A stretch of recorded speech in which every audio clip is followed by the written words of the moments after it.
that it is very, very, very funny that if you rewatch this, I don't know if you guys were paying attention to the white girl in the background. She doesn't say a single word for the entirety of the segment.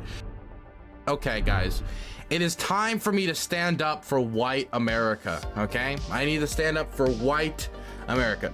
But for real, I want to talk about this Proud Family cartoon. So for those of you who don't know, the Proud Family was a animated show back in the day that was actually very, very popular. It was definitely very popular with the black community because it was a black representation in cartoons that there wasn't a lot of, that was centered on black characters.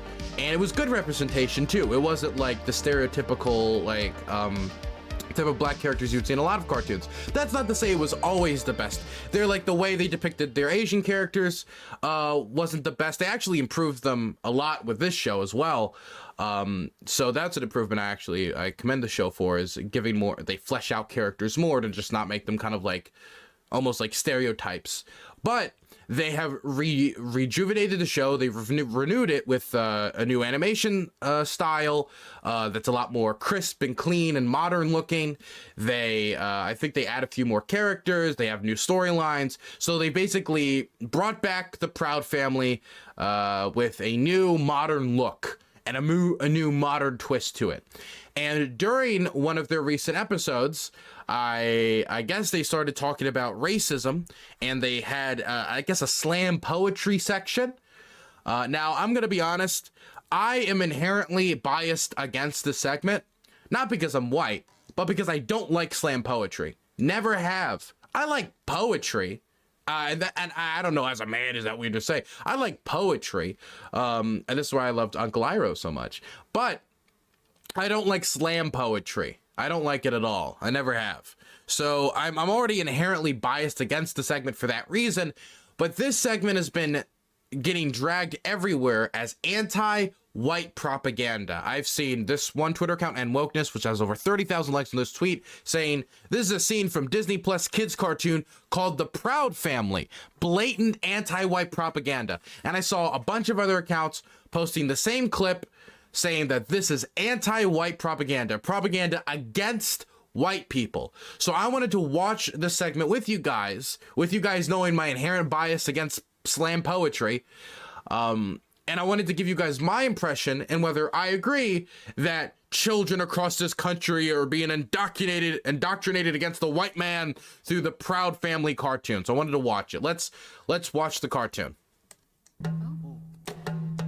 This country was built on slavery, which means slaves built this country. Tilled this land from sea to sea to sea. First there was rice, tobacco, sugar cane. Then Whitney did his thing and cotton became king. And we were its soldiers, 4 million strong, fighting for America's freedoms even though we remained America's slaves. Built this country. The descendants of slaves continue to build this. Slaves built this country. And we, the descendants of slaves in America, have earned reparations for their suffering. And continue to earn reparations every moment we spend submerged in the systemic prejudice, racism, and white supremacy that America was founded with and still has not atoned for. Slaves built this country. Not only field hands, but carpenters, masons, blacksmiths, musicians, inventors built cities from Jamestown to New Orleans to Banneker, Washington. 40 acres and a mule. We'll take the 40 acres, keep the mule.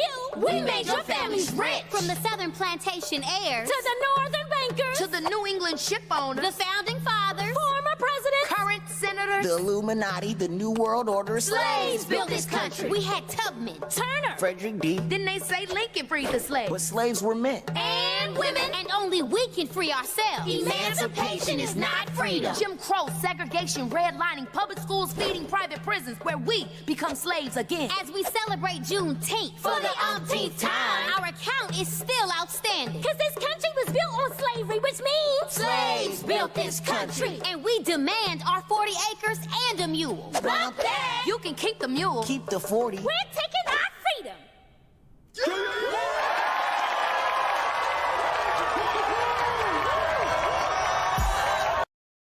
Okay, so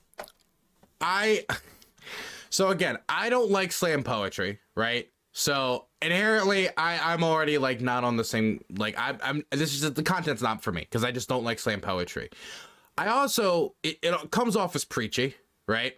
Now, I haven't watched the full episode, so maybe it builds up to this and it makes it feel less preachy, but I also just don't like preachy stuff.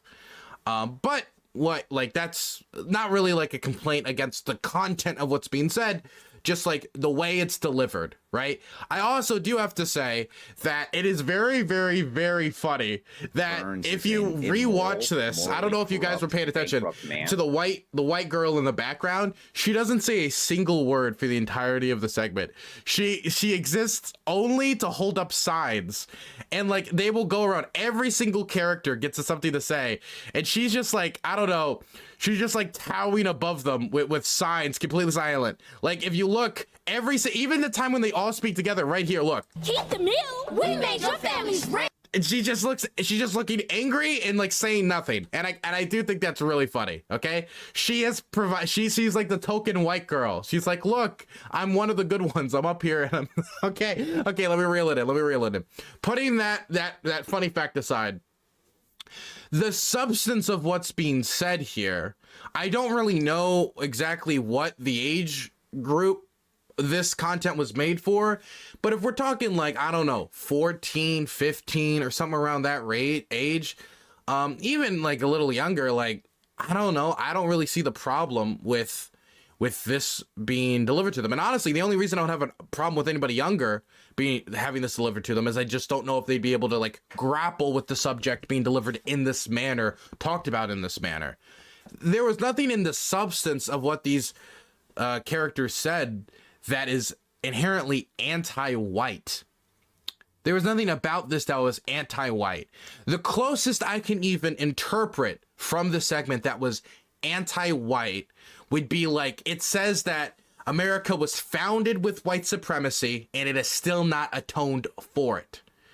But that's, number one, our nation was 100% founded in part, not in its entirety, right, with white supremacy. The idea that white people are inherently superior to black people and other races, and that we needed to enslave them for their own good. We actually kind of said slavery was kind of like a civilizer. Like, if anything, we were bringing civilization to these people. Look how great we are. We actually tried to paint ourselves as heroes for engaging in the practice of slavery. At least a pro-slavery crowd that there was still, from the foundation of this country, from its original founding, there was always an anti-slavery section of the country. As much as slavery was founded in this country, there was also a tradition against it, which was founded with many of our founding fathers and the people who came after, abolitionists. But saying that isn't anti-white. It is saying that the United States was founded with white supremacy, 100%. Not that alone, but 100% was, and that it hasn't atoned for it. The closest, and this isn't anti-white, the furthest political this gets, I think, is the hands up, don't shoot slide that shows up, a direct reference to the Black Lives Matter protest movement, and them saying that America still hasn't atoned for it. Now, I don't know what exactly it means when it says it hasn't atoned for it, but if you look at income disparities between black people and white people, if you look at police brutality instances that a lot of people are very obviously angry about, or you look at the school to prison pipeline, which they actually talked about in this segment, or you talk about educational resources that are divvied up between primarily black communities and white communities, and due to the fact that schools are primarily funded through like local taxes a lot of the time, definitely on the state level, county level, we're talking about like property taxes. If you're not in an extremely economically wealthy community, which black people disproportionately are going to be in more economically, let's say, less fortunate communities, that's going to impact their educational outcomes. And all of this is descendant of not only slavery, but Jim Crow, redlining, and even if those policies were done away with, the effect of those policies are still being felt today. So even if you could say like institutions like Jim Crow and you know, redlining, those things were done away with, the effects of that economically are still being felt today. And so I don't know exactly what they meant when they say we still haven't atoned for it, but you could go into the details and find very clearly that black people are still overwhelmingly being affected by the policies of our forefathers directed towards them. So you could even have a niche discussion, a back and forth about the specifics around that if you want, but to clarify to classify this as anti-white propaganda. The closest you could say this is to anti-white propaganda, really, is the fact that they just got this white girl just standing there, just like putting up the signs, saying nothing, just kind of fiddling her thumbs, even when they're all like twirling in a circle, talking about slavery. Like, I think she could have said slaves built this country, right? She doesn't need to be black to acknowledge that slaves built this country. Like, look how passionate she is. She's angry, man. She's, unironically, I think she probably was in Chad and Chaz with Molotov cocktails, okay? He looks like a very determined activist, okay? I feel like you could have at least given her a line or two, okay? Give her a line or two. That's all. My goodness. Anyway, a huge part of education is not just about money. Education outcomes are tied directly to the family's attitude about education. What do you think that, okay, it's income and wealth and all of that does contribute heavily to it. But let's talk about like attitudes towards education. Where do you think that descended from? Do you think that just like magically popped out of the air, or where do you think that descended from? Anyway, honestly, they have and will continue to treat any discussion of oppressed minorities as anti-white because they're weak-willed losers. It does honestly feel like this is anti-white because they discussed slavery and said white supremacy is a problem. This wasn't like the closest you can get to anti-white, again, is that just the white girl just being quiet for the whole thing. Like, maybe. And that's not even, you can't even really call that anti-white. I'm just kind of memeing here. There's nothing about this that was anti-white. You could say that it was controversial. You could say it was edgy. You could say that it was shitty slam poetry. You can say whatever you want. It's not anti-white. It feels like people like anti-white translates into discussing racism. Anti-white translates into discussing white supremacy, talking about white supremacy, talking about any of these concepts, period, right? Anti-white would be like if these girls went up there, started doing a slam poetry, like blah, blah, blah, drop, beating the bongo, and they're like, we hate you, honky, and just like started going off. Like that would be anti-white. Like every white person in this room right now is a devil. I prescribe deeply to the Nation of Islam, you white devil. Like that would be, I was like, okay, yeah, now this is anti-white, but that's not what this was. And I feel like people generally, like, this is political, but it isn't anti-white. It wasn't really anti-white. It just discussed race in a way I disagreed with.